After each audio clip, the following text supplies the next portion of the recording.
दोस्तों नमस्कार। 24 घंटे का करीब समय रह गया है कि केजरीवाल साहब को ईडी के सामने उपस्थित होना है।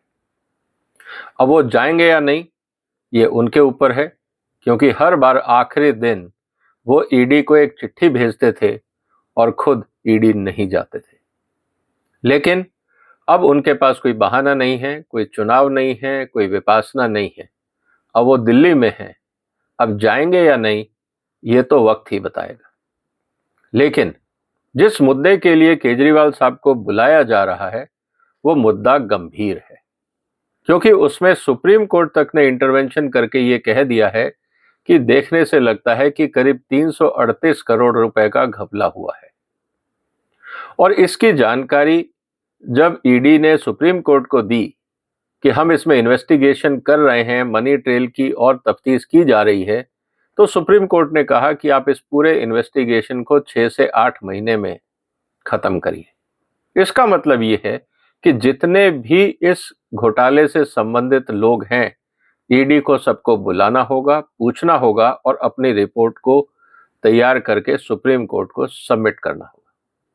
क्योंकि अगर ऐसा नहीं होता है तो फिर जो मनीष सिसोदिया या बाकी संजय सिंह जैसे लोग जो जेल में हैं, उनकी बेल की सुनवाई होगी और पूरा जो ठीकरा है वो ईडी के सिर पे आएगा कि देखिए ईडी खुद काम नहीं कर रही है, ईडी टाइम पे तफ्तीश नहीं कर रही है, इसलिए हम लोगों को बेल दे दी जाए, हमारा जेल में रहना कोई औचित्य नहीं है। इससे बचने के लिए अब ईडी की मजबूरी है कि वो अपने कार्रवाई की रफ्तार बढ़ाए। इसी संदर्भ में उन्होंने केजरीवाल साहब को 3 तारीख को अपने दरबार में बुलाया है। अब वो जाते हैं या नहीं, ये तो वक्त बताएगा।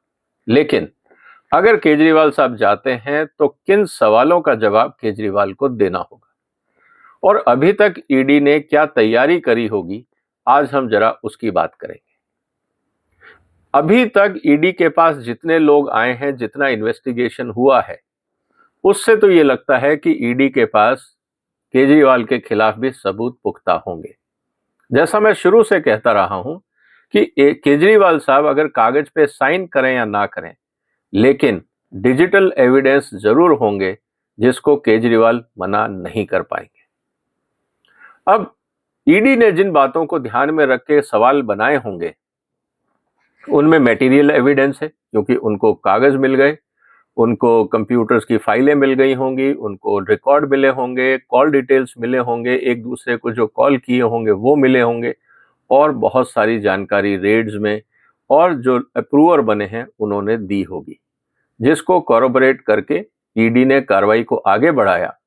इसीलिए हाई कोर्ट और सुप्रीम कोर्ट ने और लोअर कोर्ट ने अभी तक किसी को जमानत नहीं दी है। इसके अलावा जो इंपॉर्टेंट चीज है वो है कन्फेशन स्टेटमेंट। जितने लोग अरेस्ट हुए हैं उनमें से बहुतों ने कन्फेस किया है अपने अपने रोल के बारे में, तो ये स्टेटमेंट भी और ये दस्तावेज भी ईडी के पास हैं। इसके अलावा कुछ ऐसे अपराधी हैं जो अप्रूवर बन गए हैं, खासकर जो लीकर होलसेलर थे, ट्रेडर थे। उन्होंने कहा कि हम सारी बात आपको बता देंगे कि किस तरह से ये कार्रवाई हुई और किस लेवल पे कौन कौन इन्वॉल्व था, तो वो जानकारी भी ईडी के पास है। लेकिन अब तफ्तीश हो रही है केजरीवाल से। मुझे लगता है ईडी शुरुआत में केजरीवाल को एविडेंस नहीं दिखाएगी।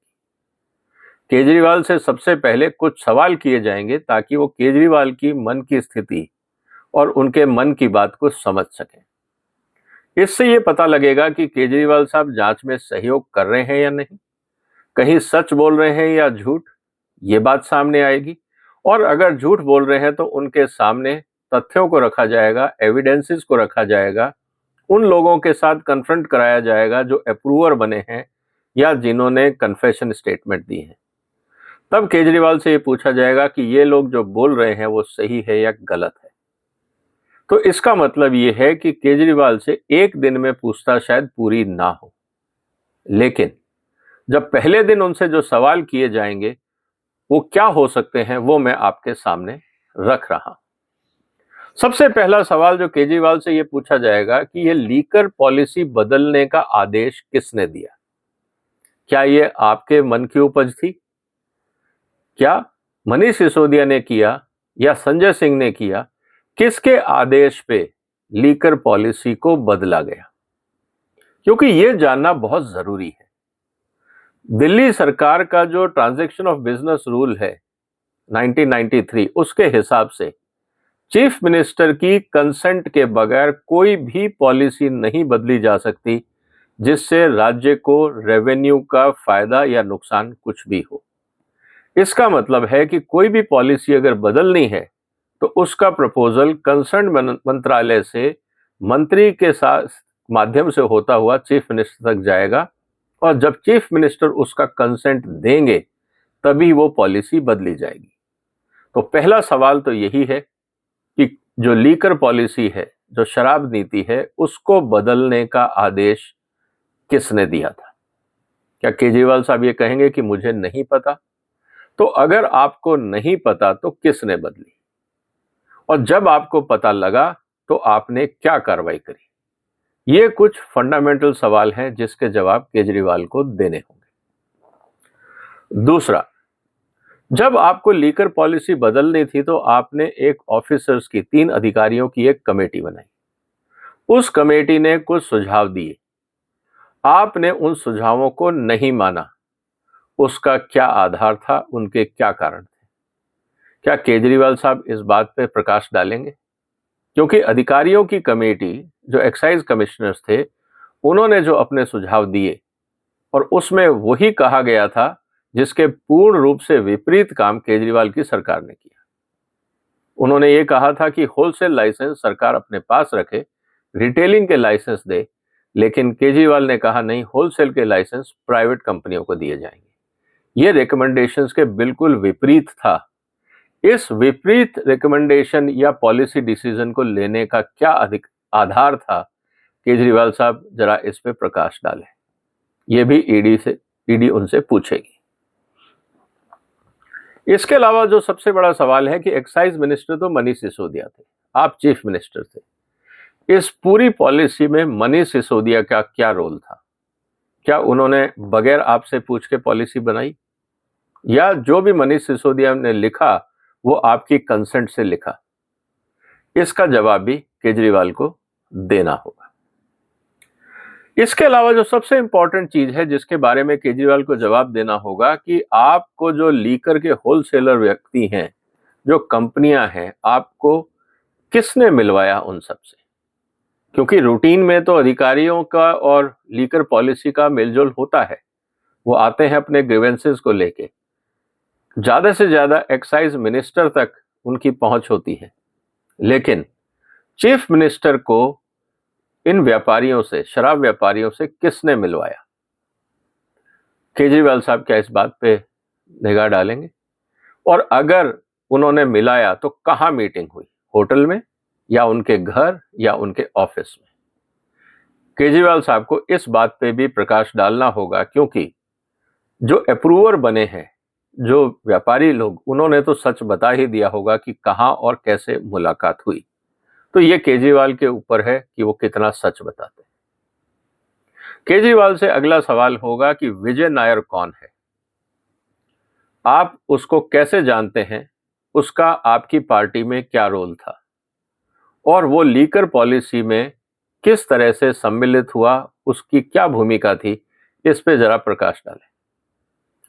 केजरीवाल साहब क्या ये कह पाएंगे कि मैं विजय नायर को नहीं जानता? क्योंकि पहले एक बार उन्होंने कहा था कि वो छोटा सा आम आदमी पार्टी का कार्यकर्ता है, ऐसे छोटे मोटे लोगों को पकड़ने से क्या होगा। लेकिन अपनी पार्टी की संस्थापना दिवस पर उन्होंने कहा कि विजय नायर हमारी पार्टी का बड़ा नेता है। इस बात को समझना होगा। दूसरा, विजय नायर कोई सरकारी अधिकारी नहीं है, किसी सरकारी पद पे नहीं है, उसके बाद भी उसको सरकारी बंगला कैसे एलोकेट हुआ और किस आधार पे हुआ? वो कौन से ऐसे महत्वपूर्ण काम कर रहा था जिसके लिए उसको सरकारी बंगले की जरूरत थी? और साथ ही वो बंगला जो चीफ मिनिस्टर घर के बिल्कुल साथ लगा हुआ है। क्या इस बात का जवाब केजरीवाल देंगे कि उसको एलोकेट किसने कराया, किसके आदेश पे कराया, और कब कराया, और क्या जस्टिफिकेशन दिया गया था? विजय नायर को जो सरकारी आवास मिला उसके पीछे केजरीवाल साहब की क्या भूमिका थी, क्या इस पे भी वो विचार करेंगे? इस बात को भी ईडी को बताना होगा। इसके अलावा जो बहुत ही महत्वपूर्ण बात यह है कि केजरीवाल के घर पे मनीष सिसोदिया ने ड्राफ्ट पॉलिसी अपने सेक्रेटरी को दी कि आप पॉलिसी इस आधार पे बनाएं। क्या केजरीवाल साहब इस बात की तफ्तीश करेंगे या इस बात के बारे में एज ए विटनेस बताएंगे कि क्या ये घटना उनके घर में उनके सामने हुई थी या नहीं हुई थी? क्या केजरीवाल ने ये बताया था अपने मनीष सिसोदिया के सेक्रेटरी को कि ये पॉलिसी है जो मनीष सिसोदिया ने दी है, लीकर पॉलिसी उसी आधार पे बनेगी? इस पूरे घटनाक्रम में जो केजरीवाल के घर पे ये जो पूरा घटनाक्रम हुआ, इसमें केजरीवाल की क्या भूमिका थी? क्या ये ड्राफ्ट पॉलिसी इस आदेश के हिसाब से दी गई कि जो नई पॉलिसी बनेगी वो इसी हिसाब से बनेगी? इससे जुड़ता हुआ सवाल यह है कि ये ड्राफ्ट पॉलिसी किसने बनाई थी? इस पे कौन कौन लोग बैठे थे मिनट्स ऑफ मीटिंग के लिए? क्या वो मिनट्स ऑफ मीटिंग हैं?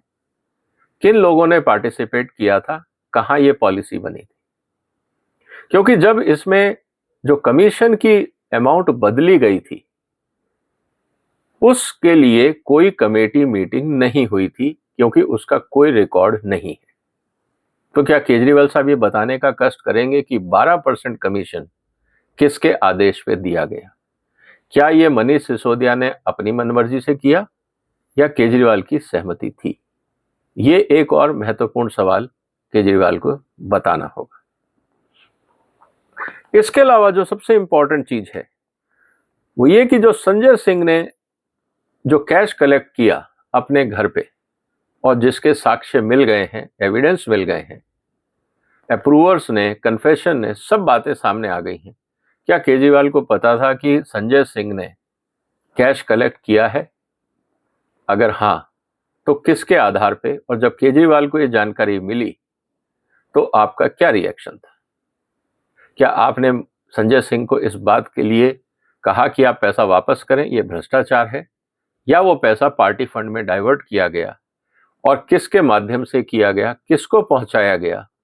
क्योंकि पार्टी कन्वीनर तो केजरीवाल है, तो पार्टी के चंदे के रूप में जो पैसा एक्सेप्ट किया गया, किन किन व्यक्तियों को दिया गया और उसका इस्तेमाल कैसे हुआ, क्या इसकी जानकारी केजरीवाल के पास है? मुझे लगता है ईडी ये सवाल भी पूछेगी। केजरीवाल के कैंप ऑफिस में जो उनके घर के पास है, या घर में जिसको ऑफिस कहा जाता है, कैंप ऑफिस, उसमें केजरीवाल साहब ने कितनी बार साउथ ग्रुप के जो प्राइवेट ट्रेडर्स थे उनके साथ मुलाकात करी, और इस मुलाकात को फैसिलिटेट किसने किया, कौन था जो ये कोऑर्डिनेट कर रहा था, इसकी जानकारी भी केजरीवाल को देनी होगी। इसके अलावा जो सबसे इंपॉर्टेंट चीज ये है कि जो आम आदमी पार्टी की जो फंडिंग आती है वो कौन देखता है? क्या लीकर ग्रुप से फंडिंग आई, इसकी जानकारी केजरीवाल को थी या नहीं थी? या आम आदमी पार्टी में जो पॉलिटिकल फंडिंग इकट्ठी होती है उसके लिए कोई और व्यक्ति है, कौन है, उसका नाम अगर बताने का कष्ट करें, और उसको क्या आदेश दिए गए थे कि कहां कहां से पैसा इकट्ठा करना है और किन किन से पैसा नहीं भी लेना है, क्या इस तरह का कोई आदेश दिया गया था as a party convener Kejriwal की तरफ से? ये जानना भी बहुत जरूरी है, क्योंकि अगर भ्रष्टाचार का पैसा पार्टी फंड में जाता है तो ये केजरीवाल की जो कंप्लीट आइडियोलॉजी रही है पॉलिटिकल सिस्टम में कि हम भ्रष्टाचार विरोधी हैं, तो उस आइडियोलॉजी का क्या होगा, इसलिए ये सवाल भी जरूरी है। इसके अलावा जो सबसे महत्वपूर्ण बात है कि बार बार आम आदमी पार्टी के लोग ये कहते रहते हैं कि ये पूरा का पूरा केस फर्जी है। तो क्या केजरीवाल साहब ये कहना चाहते हैं कि हाई कोर्ट और सुप्रीम कोर्ट के सामने जो तथ्य रखे गए हैं और उस आधार पे हाई कोर्ट और सुप्रीम कोर्ट ने किसी भी नेता को बेल नहीं दी है, तो क्या ये केजरीवाल साहब कहना चाहते हैं कि हाई कोर्ट और सुप्रीम कोर्ट ये भी सरकार के साथ मिले हुए हैं आम आदमी पार्टी को गिराने के लिए? क्या केजरीवाल साहब ये बात कहना चाहेंगे? क्योंकि ये जानना भी जरूरी है कि हमेशा इस बात को कहा जाता है कि ये केस फर्जी है, और सुप्रीम कोर्ट, हाई कोर्ट ने जब बेल नहीं दी तो इनके नेता जेल में है, और बार बार इनका ये कहना कि ये इसलिए जेल में गए क्योंकि इन्होंने बहुत अच्छा काम किया, ये कभी नहीं कहते कि लीकर पॉलिसी में जो घपला हुआ उसके कारण जेल गए। तो क्या ये कहना चाहते हैं कि सुप्रीम कोर्ट और हाई कोर्ट उनको समझ नहीं है कि किस आधार पे किस व्यक्ति को बेल देनी है या उसको जेल भेजना है? इस बात का भी खुलासा केजरीवाल को करना चाहिए।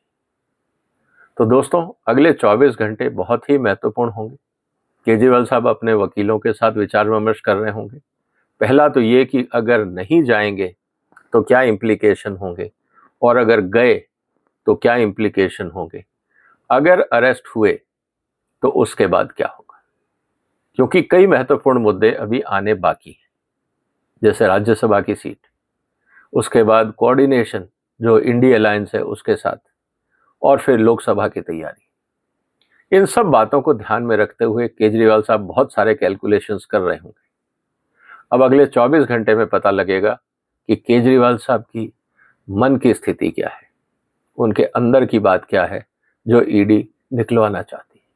और अगर इन्होंने सही जवाब नहीं दिए तो ईडी फिर इनके सामने साक्ष्य रखेगी, और जिस तरह से इनका एक ट्रैक रिकॉर्ड है कि ये दोबारा उपस्थित नहीं होते हैं, तो हो सकता है कि जो ईडी है आगे की तफ्तीश जारी रखने के लिए इनको अरेस्ट कर ले और अगले दिन बाकी लोगों से कन्फ्रंट कराए, ताकि सच्चाई तक पहुंचा जा सके। उम्मीद है दोस्तों आपको ये वीडियो पसंद आया होगा। आपको क्या लगता है कि किस तरह के जवाब केजरीवाल साहब देंगे? अपने विचार कमेंट बॉक्स में लिखिए। फिर मुलाकात होगी एक और महत्वपूर्ण मुद्दे के साथ। तब तक अपना ध्यान रखिएगा। इस वीडियो को शेयर कर सकते हैं, चैनल को सब्सक्राइब कर सकते हैं, और फिर एक बार और मुलाकात। तब तक वंदे मातरम।